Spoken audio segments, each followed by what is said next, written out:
এই অতিরিক্ত গরমে আইসক্রিমের পাশাপাশি যদি এই একটু অন্যরকম ডেজার্ট খেতে মনে হয় তাহলে অবশ্যই এই আম ফিরনি বা আম ভোগ একবার ট্রাই করতেই পারেন, যার স্বাদ অন্যরকম মিষ্টি বা ডেজার্টের থেকে একদম অন্যরকম। চলুন রেসিপিটা শুরু করি, আর প্রথম থেকে শেষ অবধি দেখানোর অনুরোধ রইল। এই আম ফিরনি বানানোর জন্য গোবিন্দভোগ চাল নিয়েছি। আপনাদের কাছে যদি গোবিন্দভোগ চাল না থাকে আপনারা চাইলে বাসমতি চালেরও বানাতে পারেন, বা যে কোনো রকম সুগন্ধি চাল দিয়ে বানাতে পারবেন। যারা বাইরে থাকেন তারা হয়তো এই গোবিন্দভোগ চাল নাও পেতে পারেন, কিন্তু বাসমতি চাল পেয়ে যাবেন যে কোনো স্টোরে, তাই বাসমতি চাল দিয়েও কিন্তু আপনারা বানাতে পারেন। এই চালটাকে জল দিয়ে 10 থেকে 15 মিনিট ভিজিয়ে রেখেছিলাম। এবার জল ঝরিয়ে খুব ভালো করে এটাকে পেস্ট করে নেব, তবে এটা কিন্তু একদম স্মুথ পেস্ট হবে না। আমরা এখানে 1 ফোঁটা জলও ব্যবহার করিনি। আপনারা চাইলে একদম জল ঝরিয়ে শুকনো করে চালগুলোকে বেটে নিতে পারেন।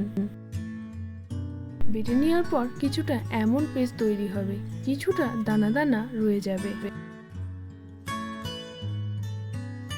এই আম ফিরনি বানানোর জন্য এখানে আমরা 2টো পাকা আম ব্যবহার করব, তার মধ্যে কিছুটা ডেকোরেশনের জন্য রেখে দেব।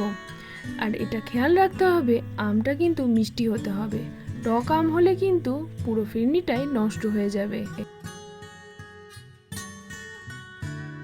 আপনারা চাইলে পুরো খোলা ছাড়িয়ে এই আমের কাঠ বার করে নিতে পারেন, কিন্তু এখানে আমি স্লাইস করে নেব, যেহেতু প্রথমেই ডেকোরেশনের জন্য তুলে রাখবো, তারপর বাকিটাও স্লাইস করে কেটে নেব।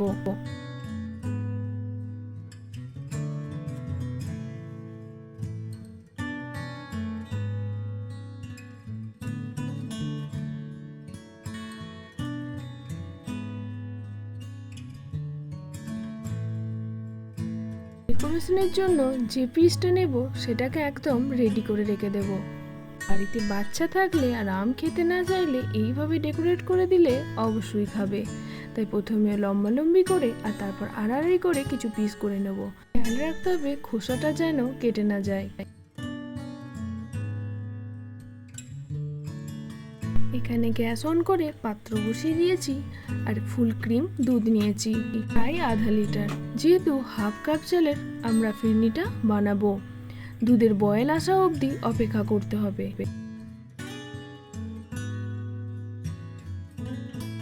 দুধে বয়েল চলে এসেছে, এবার যে চালের পেস্টটা তৈরি করেছিলাম সেটাকে দিয়ে দেব, আর সাথে সাথেই কিন্তু নাড়াতে হবে, না হলে কিন্তু ভিতরে জমাট বেঁধে যাবে।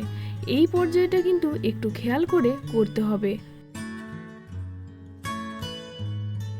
তাই চালের পেস্ট দেওয়ার সাথে সাথে গ্যাসের কাছ থেকে কিন্তু সরলে হবে না, তাহলে কিন্তু ফিরনিটা শেষ অবধি স্মুথ হবে না আর খেতেও সুস্বাদু হবে না।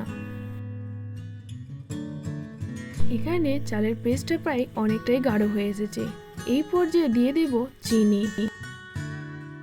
হাফ কাপ চালের জন্য এখানে প্রায় 1 কাপ চিনি ব্যবহার করছি। মিষ্টিটা একদম অপশনাল, আপনাদের পছন্দ মতো দিতেই পারেন। ভিডিও তো দেখছেন, কিন্তু সাবস্ক্রাইবের সাথে সাথে কমেন্টটাও আমার চাই। ভালো বা মন্দ সবটাই জানা উচিত, তাই আপনাদের কেমন লাগছে অবশ্যই কমেন্ট বক্সে জানান। এই পর্যায়ে গ্যাসের ফ্লেমটা অফ করে দিয়ে আমরা আমের পেস্টটা বানিয়ে নেব। আপনারা চাইলে প্রথমেও আমের পেস্টটা একবারে রেডি করে রেখে দিতে পারেন।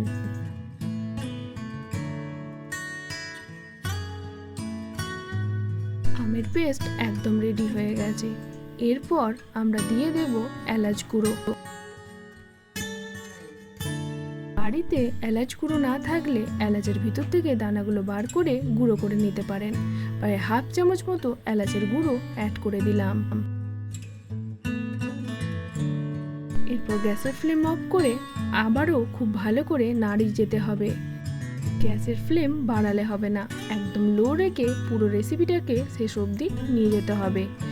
এরপর এখানে কিছু কাজু বাদাম অ্যাড করে দিলাম। আপনারা চাইলে আরও ড্রাই ফ্রুটস অ্যাড করতে পারেন, যেহেতু ম্যাঙ্গোর সাথে বানাচ্ছি তাই আদার্স কোনো ড্রাই ফ্রুটস আমি অ্যাড করিনি, কারণ তাতে স্বাদটা মনে হয় না ভালো আসবে।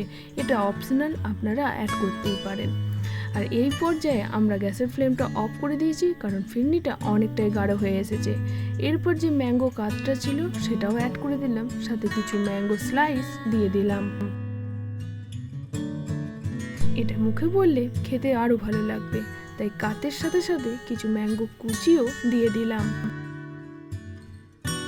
আপনারা যদি সিম্পল ফিরনি বানাতে চান তাহলে এইখানে ম্যাঙ্গোটা অ্যাড করবেন না। এই পর্যায়ে নামিয়ে নিয়ে ঠান্ডা ঠান্ডা ফ্রিজে রেখে পরিবেশন করতে পারেন। যাই হোক, ম্যাঙ্গো ফিরনিতে একদম রেডি। চলুন সার্ভ করে নিই। আপনাদের আমাদের ভিডিও যদি ভালো লেগে থাকে তাহলে লাইক, শেয়ার, কমেন্ট আর সাবস্ক্রাইব করবেন। আর ভিডিও খুঁজে পেতে আমাদের চ্যানেলের ভিতর ঢুকে প্লে লিস্টে গেলেই বিভিন্ন রকমের ভিডিও ক্যাটাগরি অনুযায়ী পেয়ে যাবেন, যেমন ভেজ, নন ভেজ, শাকের রেসিপি, মিষ্টির রেসিপি এবং পিঠের রেসিপি। আপনাদের খুঁজে পেতে খুবই সুবিধা হবে। আর এইখানে ডেকোরেশনের জন্য কিছু কাজু বাদাম কুচি আর কিছু আমের টুকরো দিয়ে ডেকোরেট করে নিলাম। আর প্রথমে যে আমটাকে স্লাইস করে রেখেছিলাম সেটা দিয়ে ডেকোরেশন করে নিলাম। কেমন লাগলো এই রেসিপি অবশ্যই জানাতে ভুলবেন না। আর অবশ্যই এটা ফ্রিজে আধ ঘন্টা রেখে ঠান্ডা ঠান্ডা পরিবেশন করুন, তাহলে এটা জমে গিয়ে খেতে আরও সুন্দর লাগবে। তো চলুন, দেখা হচ্ছে নতুন ভিডিও নিয়ে। ততক্ষণের জন্য আমরা সুস্থ থাকুন, ভালো থাকুন। নমস্কার।